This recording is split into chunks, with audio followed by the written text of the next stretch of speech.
जोर से भारत माता की जय बोलकर मैं आदरणीय अध्यक्ष जी से आग्रह करूंगा, निवेदन करूंगा कि हम सबका मार्गदर्शन करें। हमारे महानगर के अध्यक्ष हैं भानु महाजन जी, आदरणीय गिरिराज कुशवाहा जी,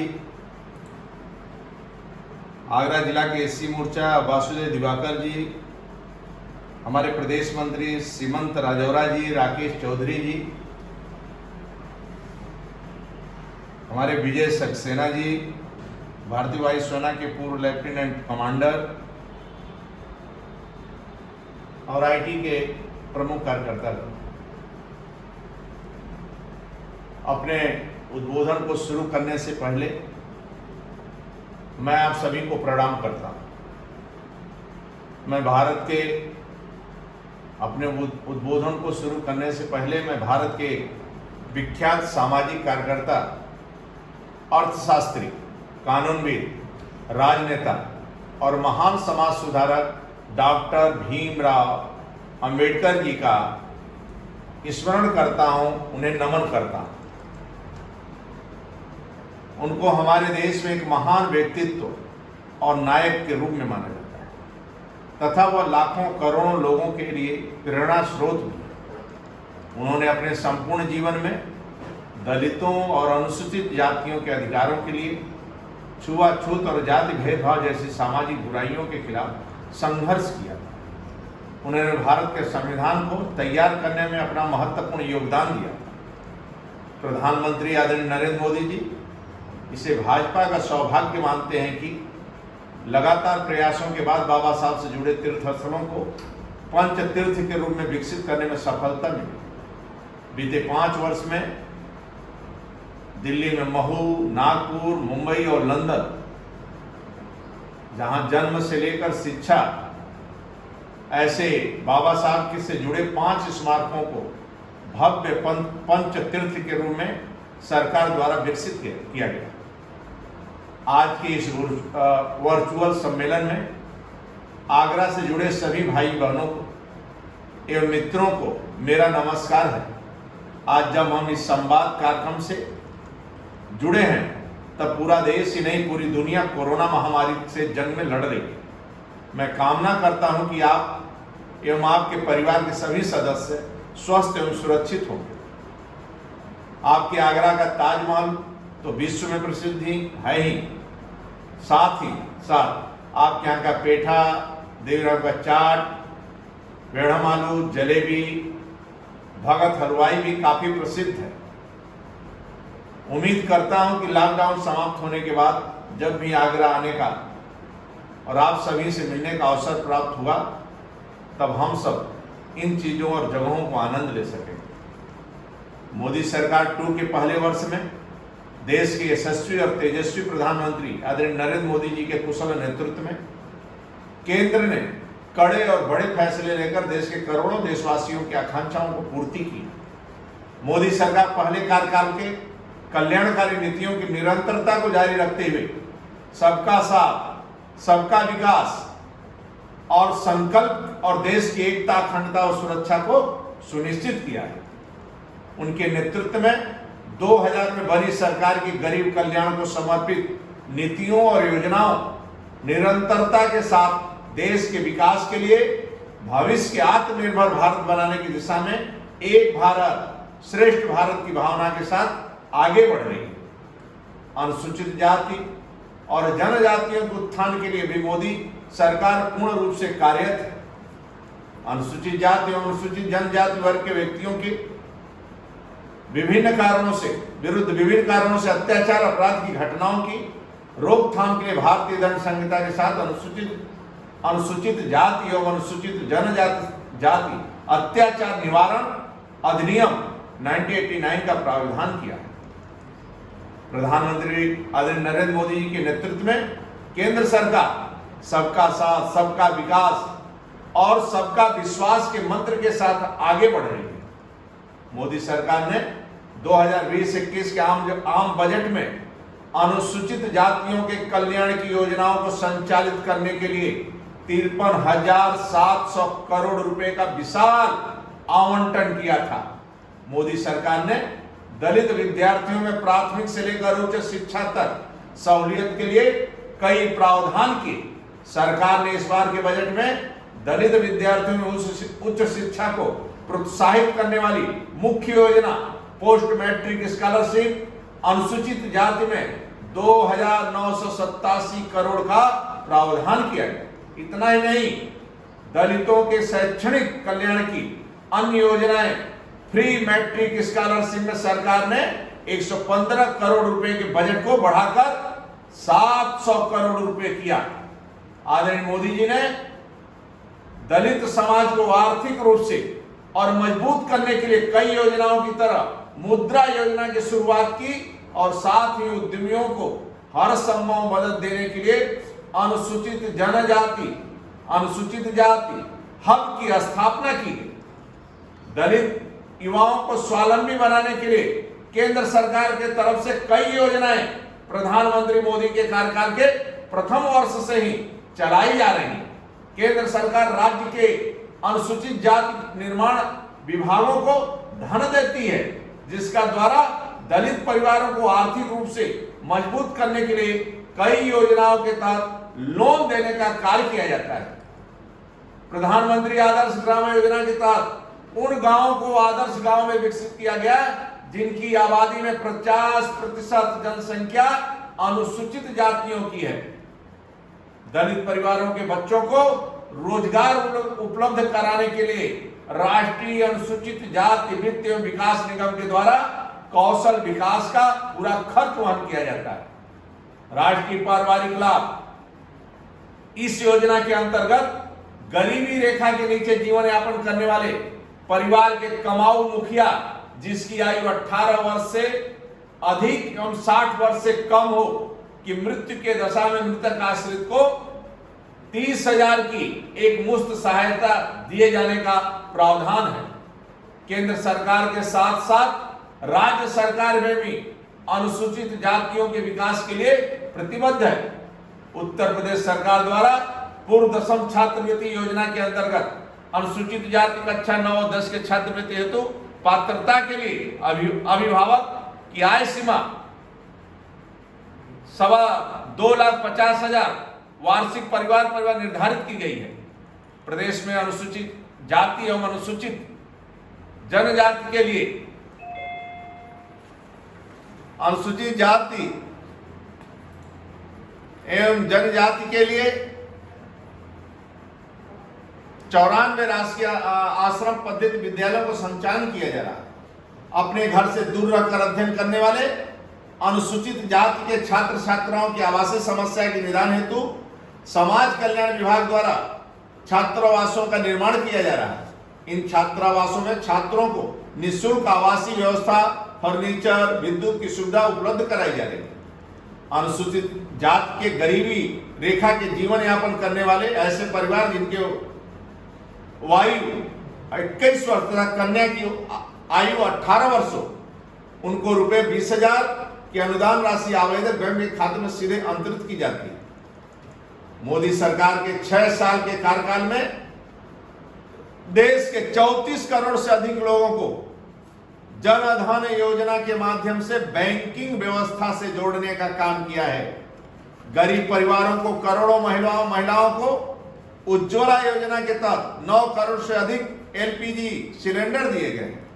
सरकार ने 18,000 से अधिक गांव में बिजली पहुंचाकर देश के प्रत्येक गांव को रोशन किया है। उरी, पुलवामा जैसी घटनाओं, आतंकी घटनाओं के बाद सर्जिकल स्ट्राइक और एयर स्ट्राइक करके मोदी जी ने देश की ताकत से दुनिया को परिचित कराया है। वन नेशन वन टैक्स की दिशा में बढ़ते हुए जीएसटी को लागू करके बड़ा सुधार किया है। आयुष्मान भारत योजना, जो गरीब बीमारी में अपना इलाज नहीं करवा सकता है, दम तोड़ देता है, ऐसे आयुष्मान भारत देश के 50 करोड़ लोगों को 5 लाख की मुफ्त इलाज की सुविधा देने की व्यवस्था की गई थी।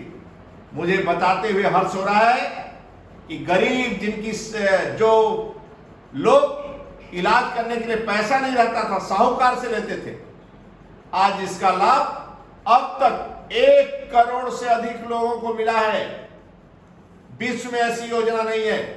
स्वच्छता ही सेवा के संकल्प के साथ मोदी सरकार ने भारत को खुले से शौच से मुक्त देश बनाया है। ये सरकार देश के बहुमुखी विकास के लिए हर पल समर्पित है। इस एक वर्ष में मोदी सरकार ने कई ऐतिहासिक निर्णय किए। आदरणीय अमित शाह जी, आदरणीय मोदी जी के नेतृत्व में जम्मू कश्मीर से अनुच्छेद 370-35A को समाप्त कर देश की अखंडता एकता को और मजबूती प्रदान की है। मित्रों, वहां अब आरक्षण का लाभ जम्मू कश्मीर में भी मिलेगा। आरक्षण चुनाव में हो चाहे नौकरी में हो, उसका लाभ अब जम्मू कश्मीर में मिलेगा। मोदी सरकार ने नागरिकता संशोधन कानून लागू कर पाकिस्तान, अफगानिस्तान, बांग्लादेश से धार्मिक प्रताड़ना की वजह से भारत में शरण लिए हिंदू, सिख, ईसाई, बौद्ध, जैन, पारसी समुदाय के शरणार्थियों को नागरिकता देने का प्रावधान किया गया है। 5 जजों की बेंच की सर्वसम्मत साय फैसले के बाद सर्वोच्च न्यायालय द्वारा श्री राम मंदिर का निर्माण का मार्ग प्रशस्त हुआ, जो हजारों वर्षों से हिंदुस्तानियों की इच्छा थी मित्रों, और हम सब की इच्छा थी, आप सब की इच्छा थी। वो मोदी सरकार की प्रतिबद्धता और प्रयासों के बदौलत निर्माण कार्य शुरू हो गया है। गुरु नानक देव जी से जुड़े आस्था के स्थली गुरुद्वारा करतारपुर साहिब तक श्रद्धालुओं के मार्ग की बाधा को अस्थायी समाधान हुआ है। देश में शांति और सुरक्षा के लिए समर्पित मोदी सरकार ने बोडो समझौता करके असम में शांति व्यवस्था की नींव रखी है। 3 तलाक पर कानून लाकर देश के मुस्लिम महिलाओं की गरिमापूर्ण जीवन और सम्मान को सुनिश्चित किया है मित्रों। नहीं तो मुस्लिम महिलाएं परेशान होती थी, उत्पीड़न होता था। मोदी सरकार की नीतियों में शुरू से किसान हितैषी योजनाओं को महत्व दिया गया है। प्रधानमंत्री किसान सम्मान निधि योजना मित्रों कितना महत्वपूर्ण है। एक बिस्वा जमीन वाले किसान को भी एक किसान सम्मान निधि मिलता है मित्रों। एक वर्ष में लगभग 14.5 करोड़ किसानों के खातों में करोड़ों की राशि भेजी गई है। प्रधानमंत्री आवास योजना, जो गरीब अपना मकान नहीं बनवा पाता है, उन गरीबों का पक्का मकान करने का काम मोदी सरकार ने किया है। और उत्तर प्रदेश के अंदर 211 की गणना के अनुसार वह सभी गरीबों का पक्का मकान उत्तर प्रदेश में योगी सरकार ने कर दिया है मित्रों। आर्थिक सुधार के लिए सरकार ने अनेकों कदम उठाए। 10 सरकारी बैंकों का विलय करके 4 बड़े बैंक बनाने का निर्णय से देश की अर्थव्यवस्था को नई गति मिली है। राष्ट्रीय सुरक्षा मोदी सरकार की सबसे बड़ी प्राथमिकताओं में से एक है। देश में पहली बार चीफ ऑफ डिफेंस स्टाफ की नियुक्ति का बड़ा निर्णय मोदी सरकार ने लिया है। शहीदों के परिजनों को मिलने वाली मदद राशि को 4 गुना बढ़ाकर 8 लाख रुपए किया गया है। फ्रांस से पहले राफेल विमान आ चुका है, शीघ्र ही और विमान भी भारत को प्राप्त हो जाएंगे। इसके अलावा जन सरोकार के लिए भी सरकार ने कई महत्वपूर्ण कदम उठाए हैं। बाल एवं शोषण के खिलाफ कड़ा कानून पास्को बनाया गया है। साल 2022 तक देश को सिंगल यूज प्लास्टिक से मुक्त कराने के लक्ष्य की ओर कदम बढ़ाए हैं। प्रधानमंत्री श्री नरेंद्र मोदी द्वारा 25 मार्च से देश में लॉकडाउन लागू करने की दूरदर्शी नीति की वजह से भारत ने कोरोना को चुनौतियों का बेहतर ढंग से सामना किया है। फरवरी तक शून्य की स्थिति होने के बाद वर्तमान में प्रतिदिन 3 लाख से अधिक पीपी किट N95 मास्क का उत्पादन भारत में हो रहा है मित्रों। पहले कुछ नहीं था। कोविड महामारी के बीच मोदी सरकार ने प्रधानमंत्री गरीब कल्याण योजना के तहत 1.70 लाख करोड़ रुपए के राहत पैकेज घोषित किया। लॉकडाउन के समय 8.7 करोड़ किसानों को पीएम किसान योजना के तहत अप्रैल के सप्ताह में 2000 रुपए प्रदान डीबीटी डायरेक्ट बेनिफिट ट्रांसफर के माध्यम से सीधे उनके खातों में दिए गए हैं मित्रों। 3 करोड़ गरीब परिवारों के वरिष्ठ नागरिकों, विधवाओं और दिव्यांग जनों को 1000 रुपया की राशि देने के साथ मनरेगा द्वारा मजदूरों को मजदूरी में बढ़ोतरी को भी मोदी सरकार ने सुनिश्चित किया है मित्रों। लॉकडाउन की घोषणा के बाद मोदी सरकार ने 80 करोड़ गरीबों को अगले 3 महीने तक प्रति माह 5 किलो गेहूं या चावल, 5 किलो गेहूं चावल में 1 किलो दाल मुफ्त देने का कार्य किया है। वहीं 8 करोड़ प्रवासी मजदूरों को 2 महीने तक प्रति माह 5 किलो अनाज, 1 किलो दाल मुफ्त देने की व्यवस्था भी सरकार द्वारा की गई है सभी गरीबों के लिए। मित्रों, मोदी सरकार ने कोरोना योद्धाओं, स्वास्थ्य कर्मियों के लिए 50 लाख रुपए का बीमा कवर देने के साथ ही अध्यादेश लाकर कोरोना वॉरियर्स पर हमले को गैर जमानती अपराध घोषित किया है। 25 दिनों में 3840 विशेष श्रमिक ट्रेनों द्वारा 52 लाख से अधिक प्रवासी मजदूरों को उनके गृह राज्य भेजा गया है। प्रधानमंत्री आदरणीय नरेंद्र मोदी ने भावी भारत के संकल्पों को लेकर आत्मनिर्भर भारत की दृष्टि दी है। मित्रों, 20 लाख करोड़ के आत्मनिर्भर पैकेज को घोषणा से विविध आयामों को नई गति मिलेगी। मोदी सरकार ने सूक्ष्म, लघु और मध्यम उद्यमों को की परिभाषा में सुधार करते हुए उनके लिए 3 लाख करोड़ की बिना गारंटी ऋण सहायता देने का बड़ा फैसला किया है। मित्रों, भारत के कृषकों को आत्मनिर्भर बनाने के लिए बुनियादी ढांचे में सुधार के लिए 1 लाख करोड़ की सुविधा सरकार द्वारा घोषित किया गया है। मोदी सरकार द्वारा 2.5 करोड़ नए किसान क्रेडिट कार्ड धारकों को 2 लाख करोड़ की रियायती ऋण देने का काम मोदी सरकार ने किया है। मित्रों, कोविड महामारी में के बीच मोदी सरकार ने मित्रों इसी तरह उत्तर प्रदेश के अंदर इस महामारी की लड़ाई में उत्तर प्रदेश के यशस्वी मुख्यमंत्री श्री योगी आदित्यनाथ के नेतृत्व में प्रदेश ने जिन प्रकार की चुनौतियों को अवसर में बदलने का कार्य किया, मित्रों, अन्य राज्यों के लिए एक मॉडल साबित हुआ। उत्तर प्रदेश में लगभग 14 लाख प्रवासी कामगारों की स्किल मैपिंग का कार्य पूरा किया गया। उत्तर प्रदेश में सभी 75 जिलों में अस्पतालों में उपचार चल रहे हैं। उत्तर प्रदेश में अब लगभग 1 लाख बेड केवल कोविड के लिए आरक्षित है। प्रदेश में प्रतिदिन 10,000 जांच हो रही है, जल्द ही इससे भी 15,000 किया जाएगा। इस विषम परिस्थितियों में भाजपा उत्तर प्रदेश ने भी मित्रों सभी कार्यकर्ताओं ने, साधारण से साधारण कार्यकर्ताओं ने मित्रों, जिनके पास भोजन है, चना लिया था, सतुआ, तरबूज, खरबूज, खीरा, जिस कार्यकर्ता के पास जो भी उपलब्ध था मित्रों, ऐसे विषम परिस्थितियों में कार्यकर्ताओं ने जरूरतमंद लोगों का सहयोग किया है। मित्रों, लगभग 5 करोड़ लोगों को पैकेट या राशन वितरित किया गया है। पीएम केयर्स फंड में भी लाखों कार्यकर्ताओं ने अपने क्षमता अनुसार योगदान दिया है। 92 लाख 44,000 मास्क वितरित किया मित्रों। 10,33,000 प्रवासियों को भोजन कराया गया मित्रों। जो ये बाद में जो आने लगे सड़कों पर मित्रों, वो लोगों को 2 लाख प्रवासियों को मास्क वितरित किए। अंत में मैं यही कहूंगा कि हम सब सभी 130 करोड़ देशवासियों की जनशक्ति के संकल्प तथा आत्मनिर्भर भारत बनाने की दृष्टि की बदौलत हम अपने लक्ष्यों को प्राप्त करेंगे, अवश्य प्राप्त करेंगे। मित्रों, आप सभी इस कार्यक्रम से जुड़े, आप सभी का बहुत बहुत धन्यवाद करता हूं। मित्रों, अपने सभी सम्मानित कार्यकर्ताओं का, सभी सम्मानित नेताओं का, आप जैसे दुर्लभ देव तुल्य कार्यकर्ता हमारे भविष्य के आप नेतृत्व करता है और आपके ही नेतृत्व में आगे पार्टी मजबूत होगी। ये आप सबकी पार्टी है, हम सबकी पार्टी है। ये वंशवाद की पार्टी नहीं मित्रों, ये हमारी आपकी पार्टी है। यहाँ के नेता तपस्वी है मित्रों। आदरणीय नरेंद्र मोदी के परिवार का एक सदस्य 5 लाख का सहयोग नहीं पा पाता, लेकिन गरीबों को सहयोग दिया जाता है। मैं सभी विषय आप सबके सामने रखा।